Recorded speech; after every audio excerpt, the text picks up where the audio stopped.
Alright, so I'm finally gonna try this, okay? Everybody keeps telling me, hey man, you got a lot of good information. You know what I mean? You should talk to people, or you should share more in meetings and all that. I hear that a lot, or a big one. People always come up to me and it's like, hey Johnny, I'll never forget that thing you told me, way back when, man.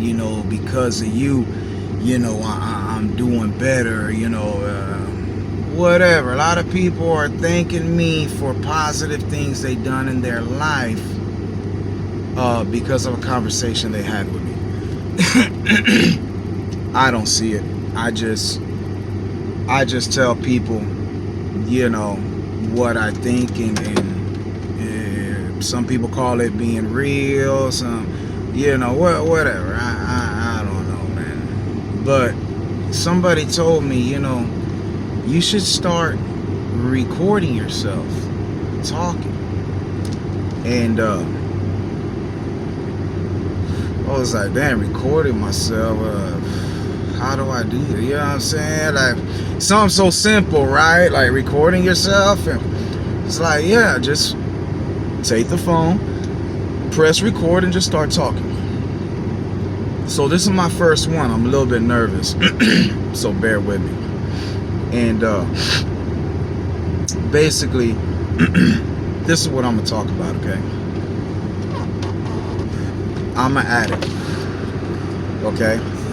And it's not really that much of a secret. I don't like being an addict, okay? I wish I wasn't an addict.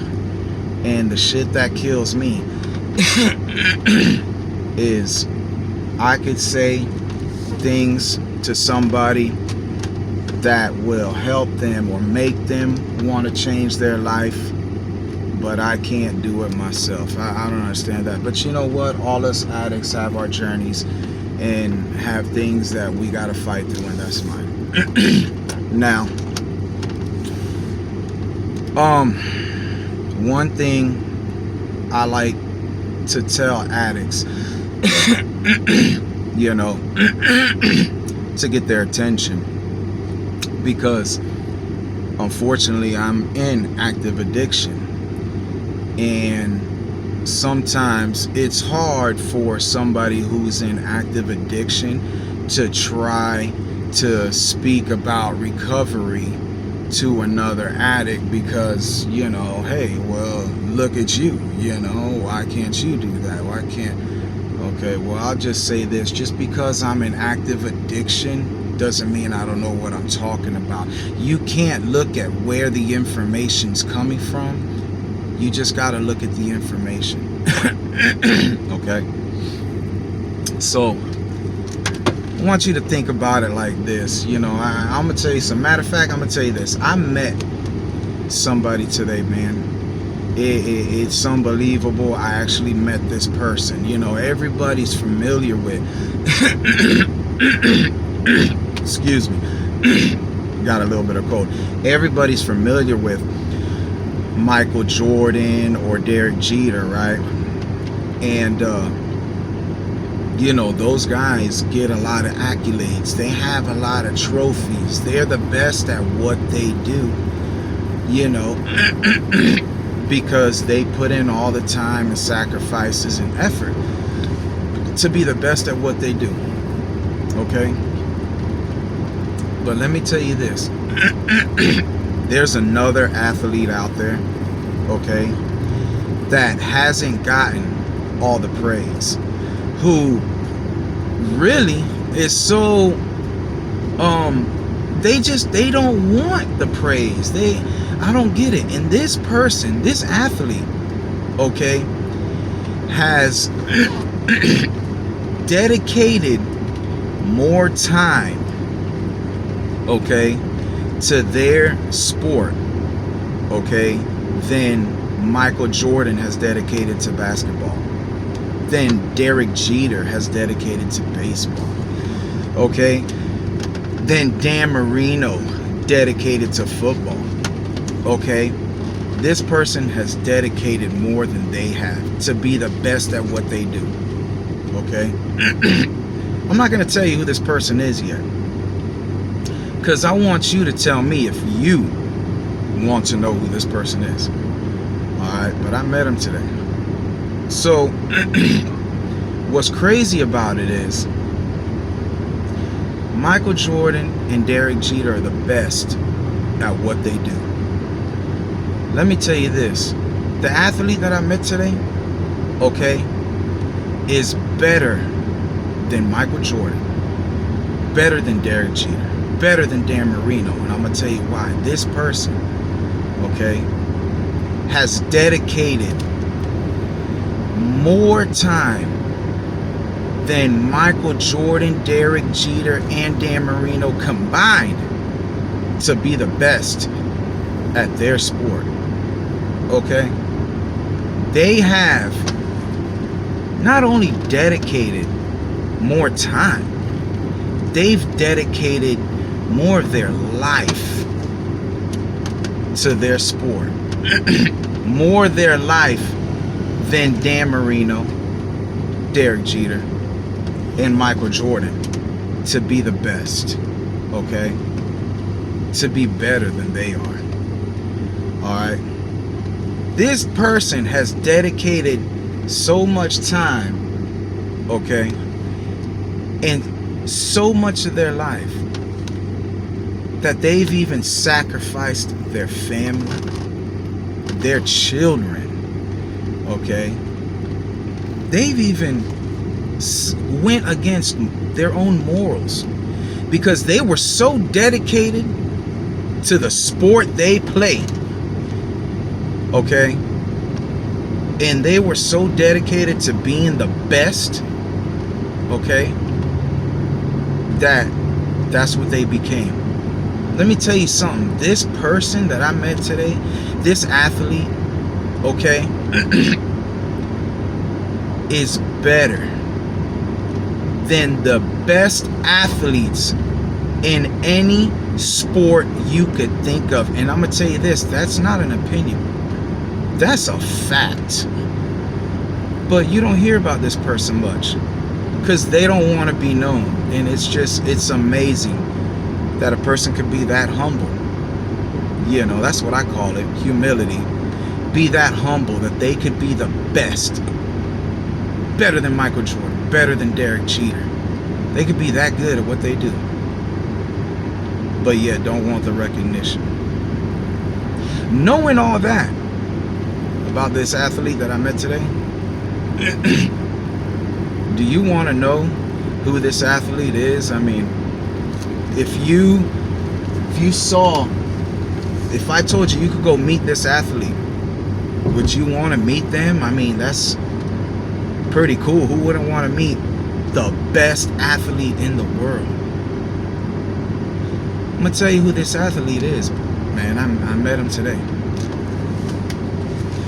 This athlete that you don't hear much about, that's better than Michael Jordan, Derek Jeter, better than the best player in any sport, that athlete is you. In the sport that you play is shooting drugs into your vein. And you have dedicated more time than Derek Jeter, Michael Jordan, Dan Marino. You have dedicated more of your life than Dan Marino, Derek Jeter, Michael Jordan. You've dedicated so much that you've sacrificed your family, your kids, and even down to your morals to be the best at what you do. Make it so bad, you're still dedicating time, your life, and your family now. And I'm gonna tell you like this, you are the best.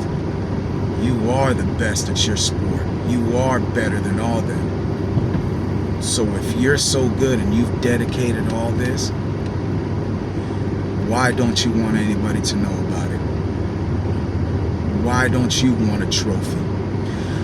Why aren't you on TV, okay, saying, hi, Mom, okay?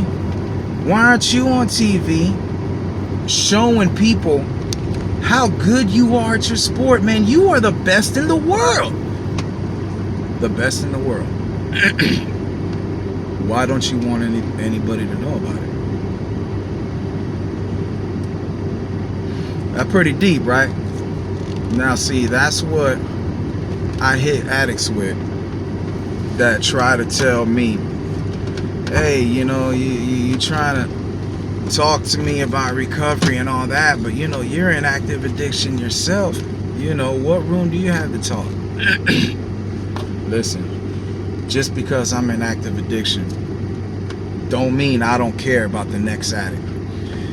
Don't mean that I want to see another addict in the position I'm in. And if I could shine light on something, if I could just drop a little gem on you that'll get you out of this insanity that another addict is in, I'm gonna do it, you know, because I care.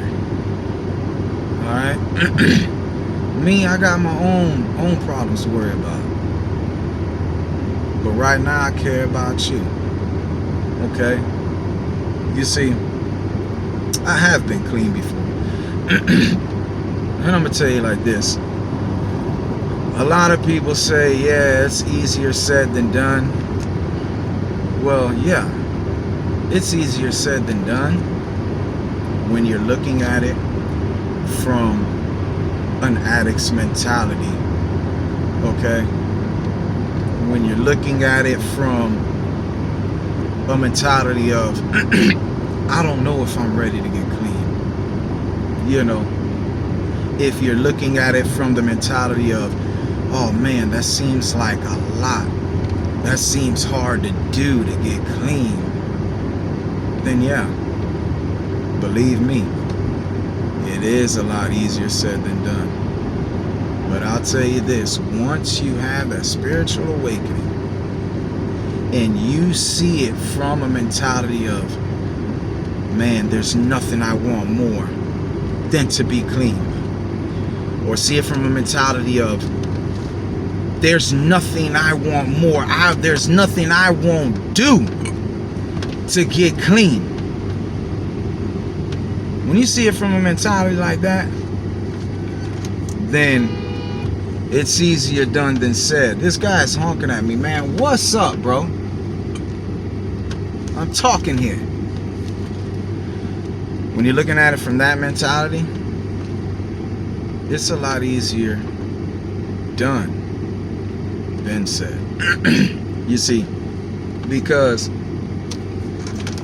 I'm gonna tell you like this. Us addicts, we could rule the world. Okay?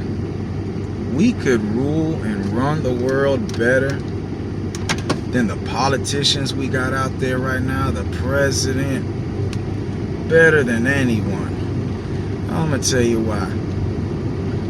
An addict is the only person that I know, okay, could wake up in the morning broke, okay, it's raining outside, be 20 miles from their fix, okay, with no ride, and they're dope sick. I'll tell you this, without fail, that addict will find themselves some money, will find themselves a ride, will make it that 20 miles across town to get their fix, to cure their sickness, without fail, 100% of the time, every time, they never fail. Now, if you ask me, that shows the biggest amount of dedication, the biggest amount of sheer will the biggest amount of focus. Okay? That shows me all the qualities needed, okay, to become a leader of the world, to become a CEO, to become whatever they want. You don't find those qualities in just anybody, but you find all those qualities in an addict. You find all those qualities in someone like you, someone like me. Okay, I got the hiccups, that's why I keep jumping. See, this is the thing. We gotta learn. I just need to say I statements. I gotta learn. But us as addicts, I can say us as addicts. Us as addicts, we gotta learn, man, that all we gotta do is point all those abilities in a different direction. Right? That's all. Because those abilities are there. Those qualities are there. Alright? Those winning qualities. Those amazing qualities. Those qualities that allow us to do the greatest feat that none of these other people that run the world could do every day. That's a great accomplishment that we accomplish every day to get those drugs. Okay. But see, this is the thing. This is the thing. This is a model that I live by. Okay. Oh, this dude going the wrong way. Yeah, buddy. Yeah. How can he tell you going the wrong way when the other car was facing right at you? This is a model that I live by. A person only changes when the price of changing is less than the price of staying the same. Alright? And the price that us addicts pay is pain. Okay? When we're ready and when we're done paying pain, feeling pain, paying that price, we're gonna change. Because there's less pain changing than there is staying the same. Right? So I lost my train of thought because this asshole up here wants to cut me off, man. Can't you see I'm in a moment? Alright, so I digress. Where I was at. It says in the big book that we need to go after recovery the same way a drowning man fights to stay above the water. So just think about that, okay? Imagine you're out in the ocean right now. Your boat just sank. Okay? There's nothing around you. Alright? And you're drowning. If you stop paddling, if you stop moving your hands, you sink under the water. A little bit of water gets in your mouth. You paddle to get up above the water. I can breathe. Right? And you're paddling. I can breathe. But the moment you stop paddling, you go under the water. A little bit of water gets in your mouth. You breathe a little bit in. You're coughing. Oh my God, I gotta paddle, stay above the water. I'm gonna drown, I'm gonna die. If I stop paddling, I'm gonna die. If I stop fighting, I'm gonna die. Okay? That's the same intensity that us addicts have to go after recovery. Okay? Because that's how hard your addiction's coming at you. And let me tell you something. This addiction, just like it says, is insidious. Okay? Let me tell you something. The definition of insidious, okay, is to lay in wait with malicious intent. Okay? That means, bro, that even if you think you got recovery and you're cured and all that, see, that's your addiction talking. That's your addiction lying in wait. Because it knows at some point you're going to slip up and say, oh man, I got it, I'm cured, I'm no longer an addict. And that's when this insidious addiction is going to jump on you with that malicious intent. It's fucked up, man. This thing wants to kill you, and it ain't going to stop till it does. Okay? So,